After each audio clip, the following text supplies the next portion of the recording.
Assalamualaikum warahmatullahi wabarakatuh.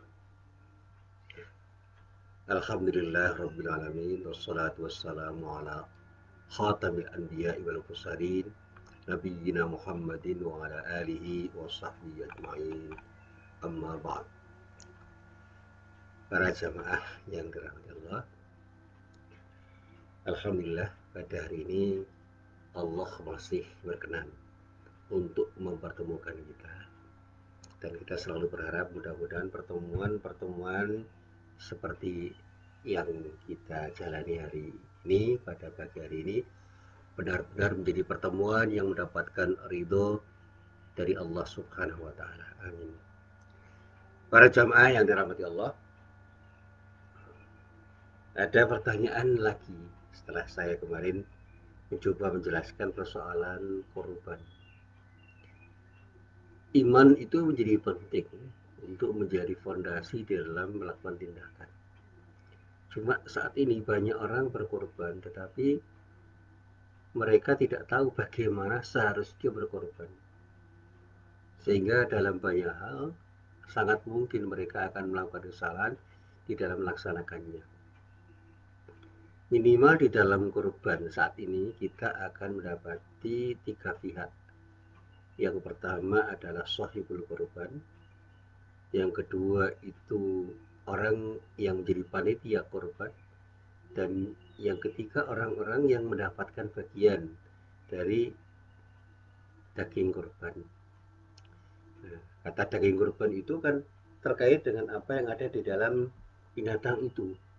Bisa jadi dagingnya, betul-betul daging yang kita sebut sebagai daging, atau kemudian juga sesuatu yang bisa memberi manfaat pada orang yang kita beri, seperti kakinya, kepalanya, dan sebagainya, bahkan juga kulitnya.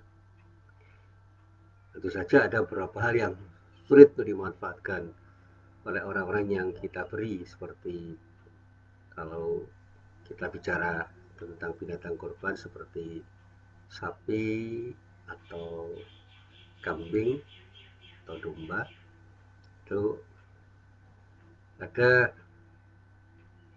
sesuatu yang pasti tidak memberi manfaat, ya, dari bagian-bagian tubuhnya itu, sesuatu yang memang tidak mungkin untuk dikonsumsi atau dimanfaatkan.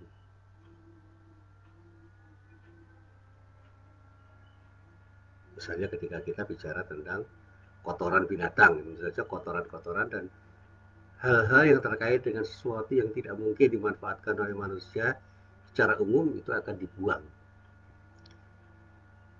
termasuk tulang-tulangnya. Kalau sudah sampai pada tulang itu ya tidak dimanfaatkan, kecuali daging-daging yang melekat pada tulang. Nah, ketika orang membagikan apa yang disebut sebagai daging kurban, ada orang yang sangat hati-hati sehingga sampai tulang-tulangnya, kotorannya pun harus dibagi, tidak boleh dibuang, sehingga tanduknya pun juga harus dibagi. Padahal sangat mungkin orang-orang yang diberi itu tidak akan mau diberi itu. Bahkan di kampung saya sekarang ini orang cenderung sulit untuk mau menerima kaki kambing misalnya, yang disebut dalam bahasa Jawa kikil. Itu sulit karena tidak semua orang yang mau memanfaatkan, dan bahkan kepala kambing pun banyak yang tidak menerima sohibul korbannya apalagi. Sehingga pernah satu saat kepala kambing itu tidak terbagikan karena banyak orang yang tidak mau. Nah, tiba-tiba ada orang yang mencoba untuk mengambilnya semuanya dengan asumsi bahwa itu sudah tidak akan dimanfaatkan. Akhirnya karena panitia itu sudah tidak pada posisi bisa membagikan, ya sudah diberikan. Waktu itu hampir 10, 9 atau 10, 8, 9 atau 10 waktu itu yang kemudian diambil oleh orang itu. Nah, orang itu kemudian mengucapkan terima kasih sambil memberikan uang 100.000. Ditanya oleh panitia, untuk apa Pak ini? Coba terima kasih aja sebagai sodako. Nah, panitia juga bingung mau dikemanakan sodako ini, karena sodako orang itu kan bebas digunakan.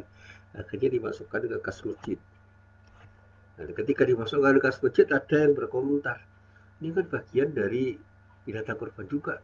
Mestinya kita sodakokan juga kepada orang yang berhak. Tapi perdebatannya kemudian berakhir karena duit itu adalah duit sodakoh orang dan bukan duit kurban, ya kita masukkan ke kas masjid. Nah, akhirnya saat ini berkembang.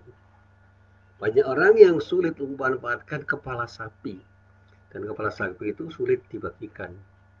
Ketika sudah diambil dagingnya apalagi, dan ketika mau kita bagikan otaknya itu juga agak sulit. Lalu ada orang yang punya inisiatif mengambil semua kepala sapi itu dan kemudian menukarnya dengan kambing. Jadi 10 ekor sapi dengan kepalanya itu kemudian ketika sudah dibeli kepalanya diminta oleh seseorang dan kemudian ditukar seekor kambing. Saya tukar seekor kambing. Untuk apa? Untuk dibagikan kepada masyarakat supaya lebih bermanfaat. Dan bahkan ada yang menawar untuk ditukar dengan daging untuk dibagikan kepada masyarakat, sehingga nilainya itu lebih bagus daripada ketika masyarakat diberi potongan-potongan tulang yang ada di sapi itu.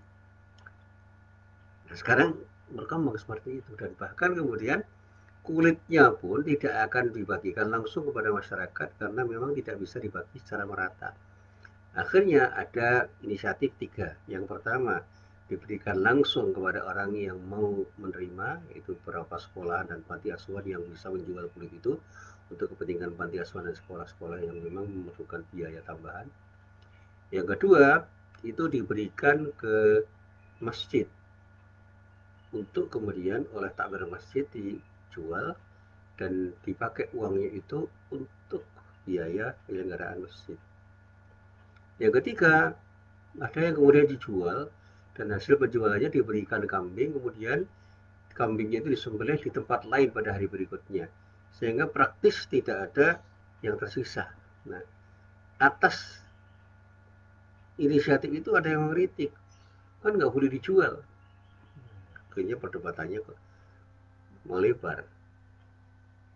Dan yang menjual, yang tidak boleh menjual itu kan sohibul korbannya. Di dalam hal ini nggak ada sohibul korban yang menjual. Yang menjual itu panitia untuk mewakili kepentingan orang yang akan mendapatkan bagian daging korban itu, sehingga panitia pun tidak mendapatkan apa-apa. Maka panitia mengalami kesulitan untuk menjual kulit itu kemudian diwujudkan menjadi sesuatu yang bisa dibagikan kepada orang-orang yang berhak untuk menerima daging korban itu. Dan inilah istihad, nah, ini kecil-kecilan para anggota masyarakat yang pada saatnya memang melahirkan kreativitas yang beragam. Tapi sekali lagi, hal-hal yang semacam itu sampai saat ini masih menjadi perdebatan di kalangan masyarakat yang tidak pernah berakhir. Ini kan persoalan fikih sebenarnya. Sedangkan para ulama sendiri ketika memberikan penjelasan masih beragam, sehingga masyarakat banyak yang masih kebingungan untuk bisa melakukan tindakan yang tepat. Kecuali pada masyarakat yang memang di masyarakat itu ada orang yang sedikit punya ilmu untuk menjelaskan hal itu dan kemudian diikuti penjelasannya sehingga semuanya selesai dengan lega, dengan diterima oleh semua pihak, sehingga tidak ada masalah yang berarti ketika pelaksanaan penyembelihan hewan kurban sampai pembagiannya itu dilaksanakan, dan insya Allah semuanya baik-baik saja. Nah, para jamaah yang dirahmati Allah, berkaitan dengan hal ini saya menjadi ingat bahwa beriman itu penting, tetapi berilmu juga penting. Dan karena itu saya mengatakan orang harus bisa memadukan antara iman dan ilmunya untuk melakukan tindakan. Dan inilah yang sering saya bacakan terkait dengan surah Al-Mujadalah atau yang juga disebut Al-Mujadilah pada ayat 11. Di dalam ayat itu ada panggilan, A'udzubillahi minasyaitonirrajim. Ya ayyuhalladzina amanu idza qila lakum tafassahu fil majalisi fafsahu yafsahillahu lakum wa idza qila anshuzu fanshuzu yarfa'illahu alladhina amanu minkum walladhina utul ilma darajat wallahu bima ta'maluna khabir. Di dalam ayat ini ada satu rangkaian kalimat yang di dalam rangkaian kalimat itu kemudian menginspirasi banyak orang, yaitu kalimat yarfa'illahu alladhina amanu minkum walladhina utul ilma darajat. Artinya di sini Allah mengingatkan bahwa pada saatnya Allah itu akan mengangkat derajat, meninggikan derajat orang-orang yang beriman dan orang-orang yang berilmu. Bahkan dikatakan derajat beberapa derajat dibandingkan orang-orang yang tidak beriman dan tidak berilmu, atau orang yang beriman tapi kurang berilmu, atau orang yang berilmu tetapi kurang beriman. Jadi sinergi antara iman dan ilmu itu sangat penting, dan bahkan kedua-duanya itu harus dipadukan sehingga potensi-potensi orang yang berilmu itu akan menjadi sesuatu yang luar biasa, menjadi kekuatan pada orang itu ketika dilandasi dengan iman. Dan iman yang dimiliki oleh orang itu akan menjadi sesuatu yang luar biasa ketika dilengkapi dengan ilmu. Nah, apa kaitannya dengan masalah yang tadi saya sampaikan? Di dalam kaitannya dengan korban, orang-orang yang beriman itu memang ingin korban itu benar-benar dilaksanakan selaras dengan tuntunan Rasulullah SAW. Bagaimana Rasulullah berkorban? Ya, dia harus berkorban seperti itu. Nah, cuma teknis pelaksanaan korban di masa sekarang itu bisa saja berbeda dengan teknis pelaksanaan korban pada saat Rasulullah berkorban.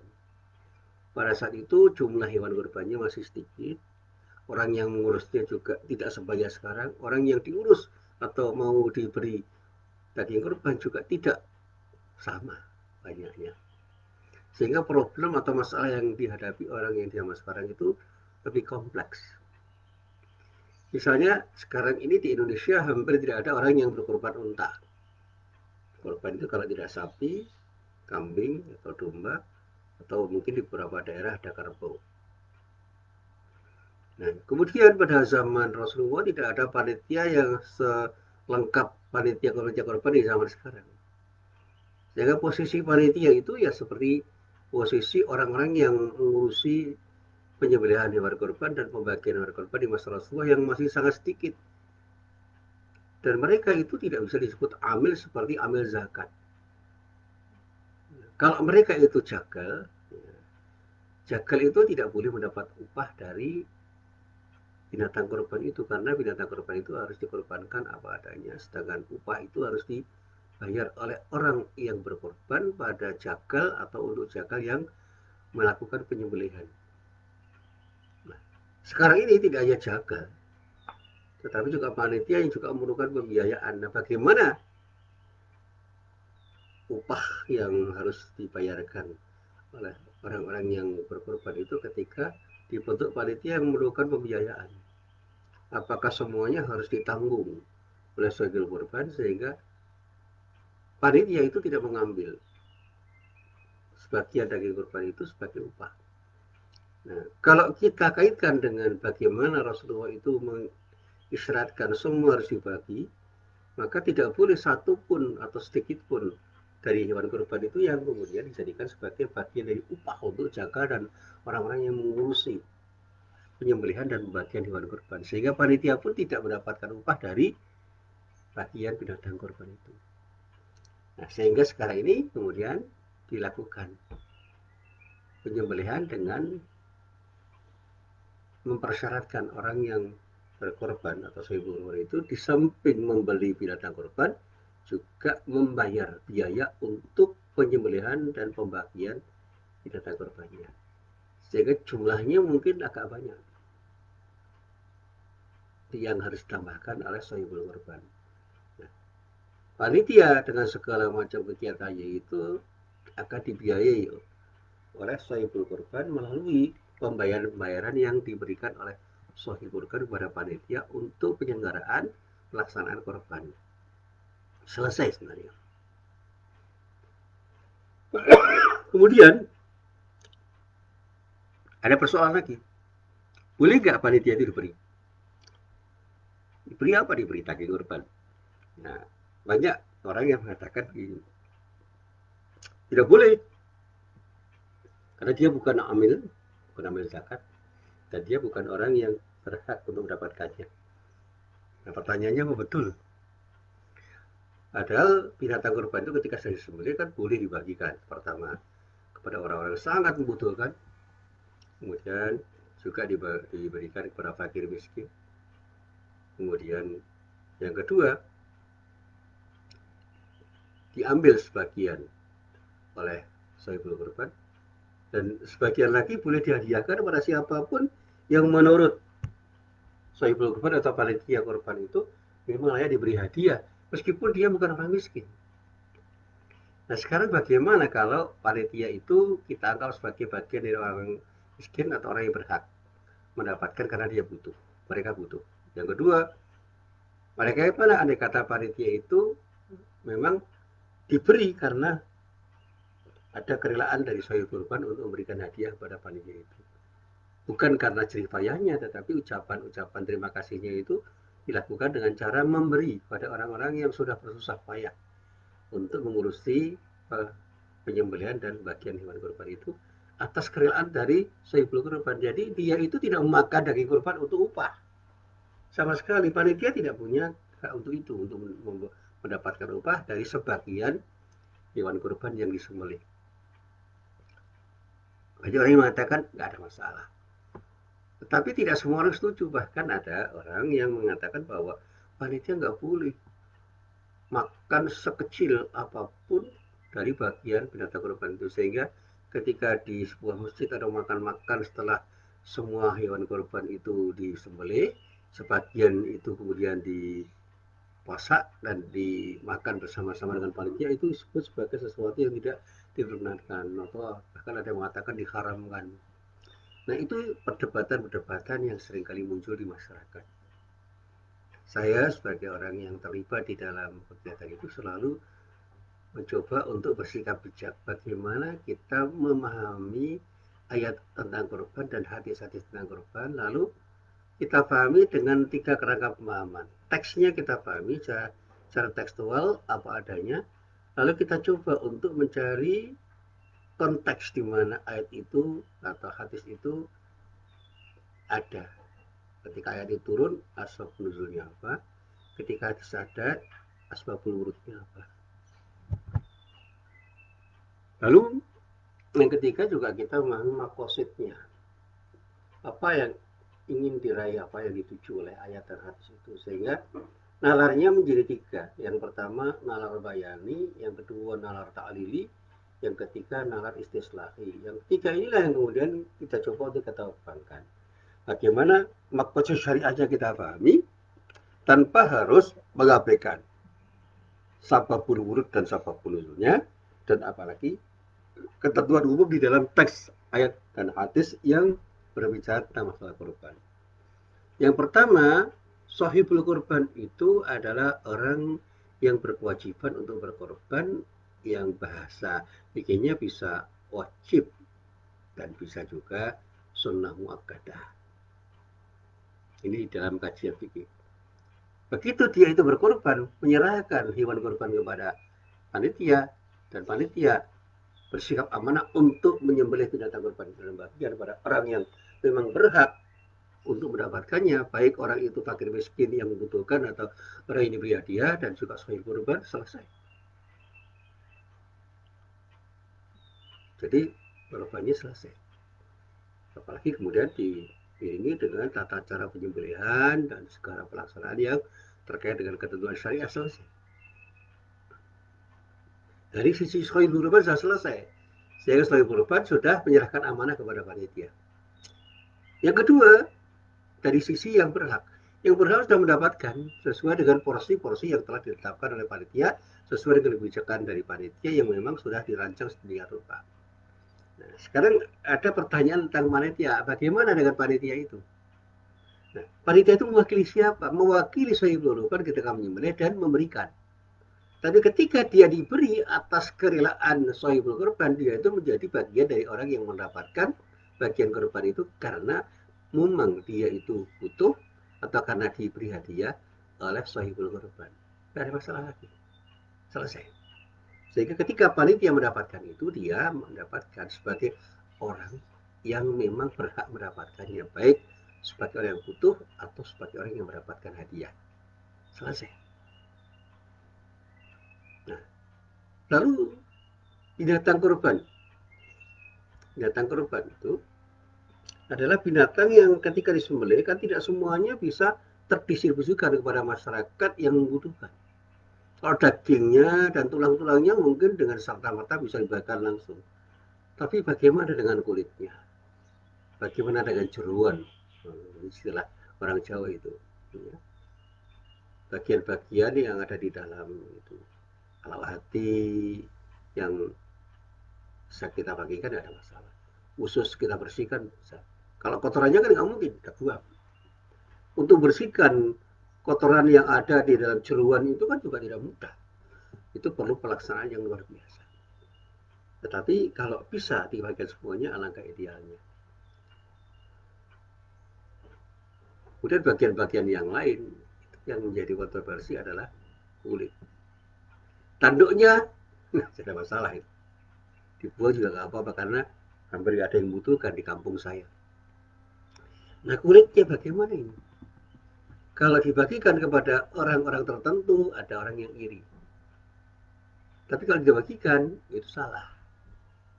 Nah, maka kemudian ada inisiatif.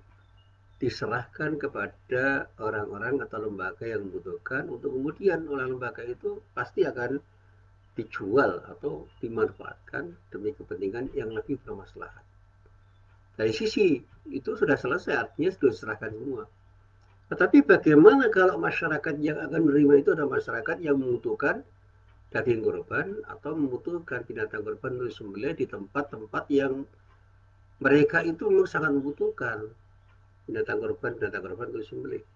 Nah, ada inisiatif juga itu dijual kemudian dibagikan dalam bentuk daging atau kemudian dijual setelah itu diberikan kambing untuk disembelih di tempat lain.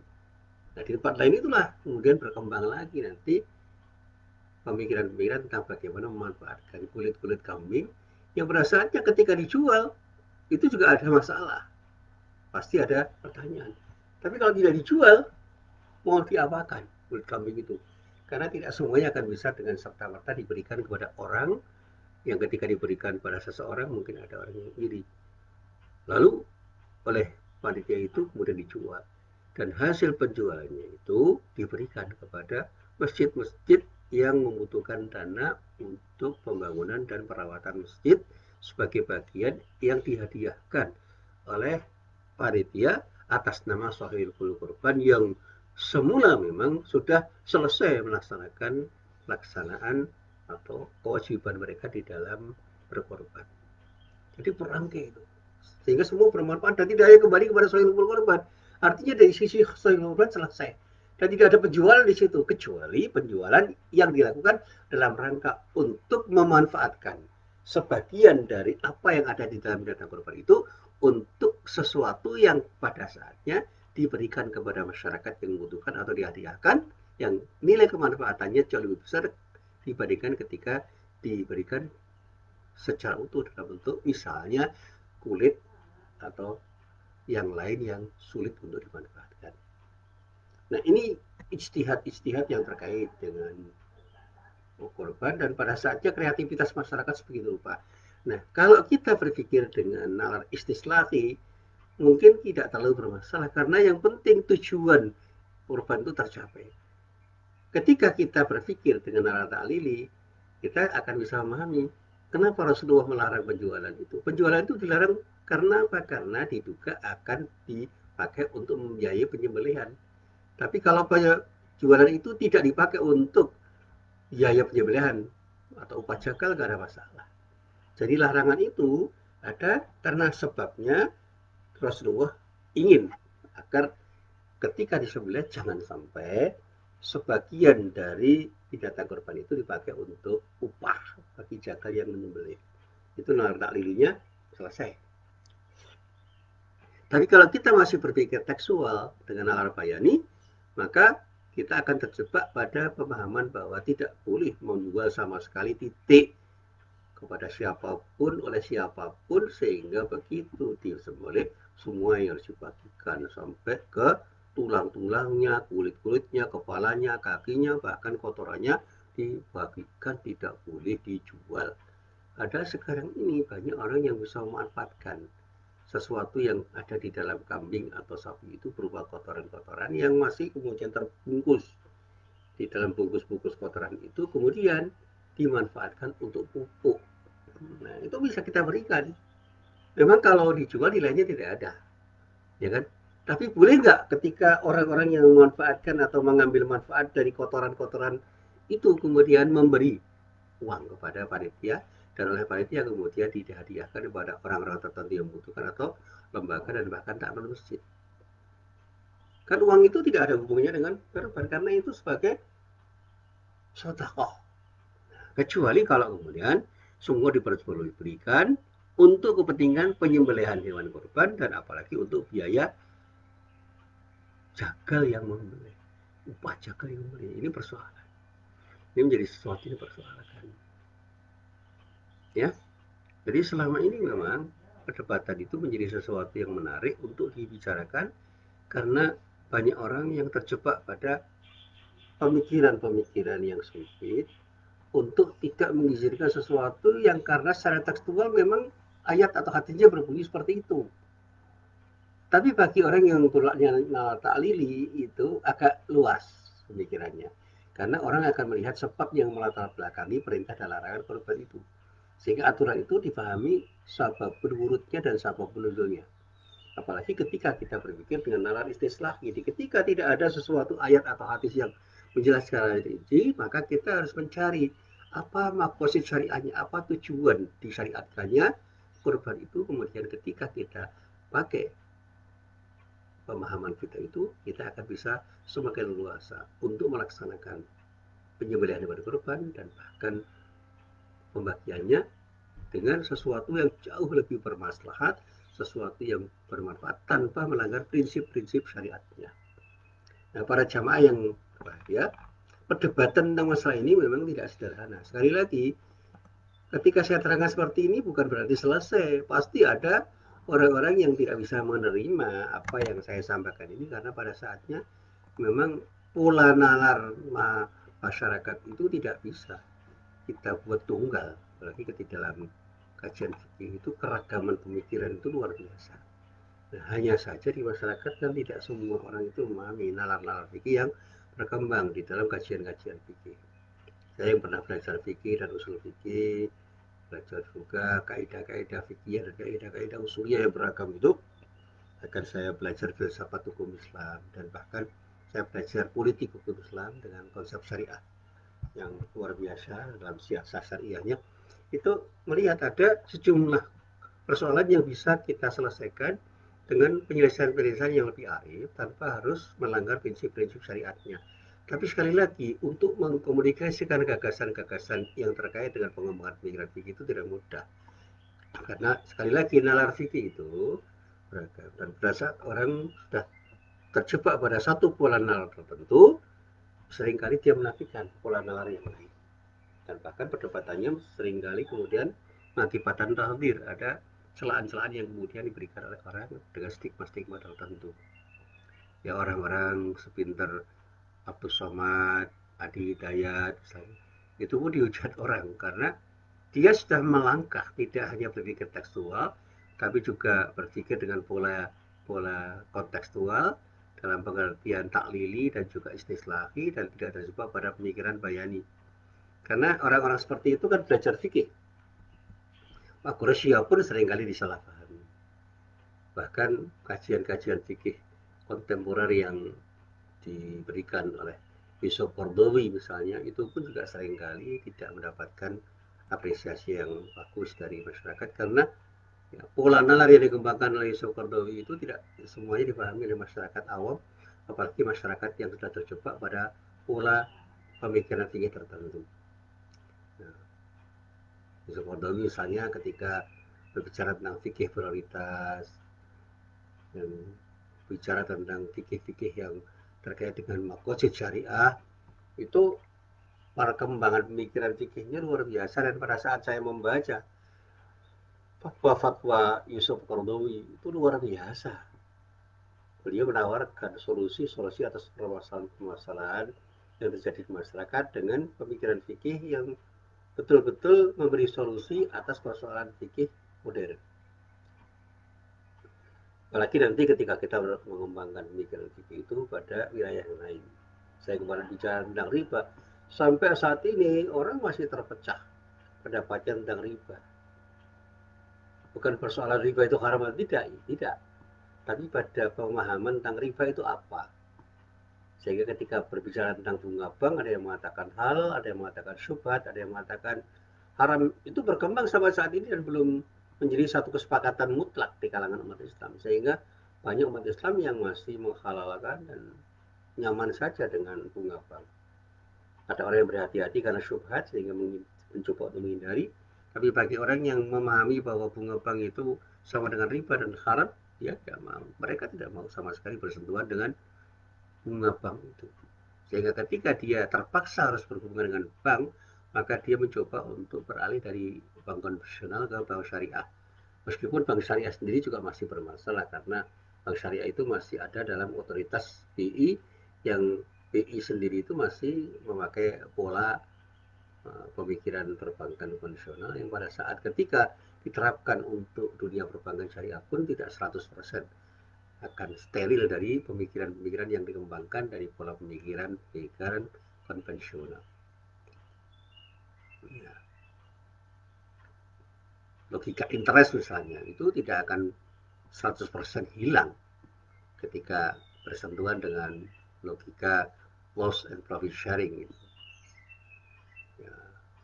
Untung rugi itu bisa jadi menjadi perhitungan orang untuk menetapkan ziyadah atau kelebihan orang di dalam mengembalikan atau meminta pengembalian dalam dunia utang piutang.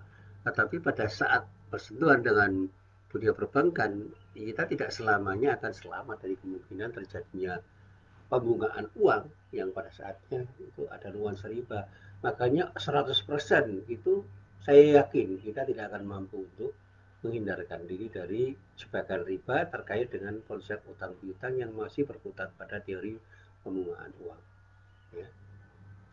Kalau kita masih berpendapat bahwa bunga bank itu haram mutlak karena itu riba, maka 100% tidak mungkin kita akan keluar dari situ meskipun kita sudah berhubungan dengan dunia perbankan syariah. Bahkan masih banyak orang yang bersikap kritis terhadap beberapa pembiayaan di dunia perbankan syariah seperti merupakan yang oleh para ulama, sebagian ulama ini itu dikatakan ada unsur khilaf di situ.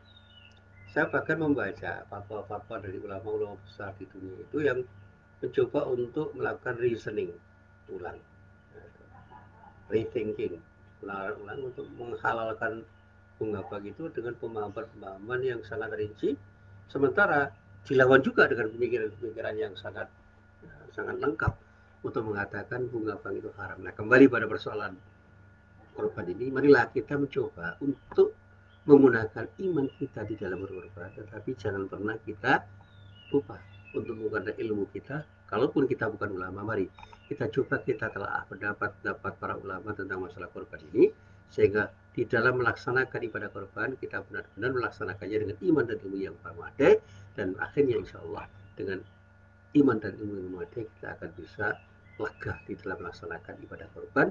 Dan mudah-mudahan ibadah korban yang kita laksanakan dengan iman dan ilmu itu benar-benar menjadi ibadah korban yang diterima oleh Allah Subhanahu wa taala, karena kita itu berkorban hanya karena satu niat, ikhlas untuk hanya ingin mendapatkan ridho dari Allah Subhanahu wa taala. Jadilah orang yang beriman dan berilmu agar kita benar-benar bisa beramal dengan sebaik-baiknya dan sebenar-benarnya, dan mudah-mudahan kita akan menjadi orang yang seperti dijanjikan Allah di dalam surat Al-Mujadilah atau Al-Mujadalah ayat 11, orang-orang yang betul-betul ditinggikan derajatnya oleh Allah karena iman dan ilmu yang kita miliki, yang kita jadikan sebagai fondasi dan instrumen untuk beramal soleh. Inilah apa yang bisa saya jelaskan pada pengajian pagi hari ini, mudah-mudahan bermanfaat. Billahi taufik wal hidayah. Assalamualaikum warahmatullahi wabarakatuh.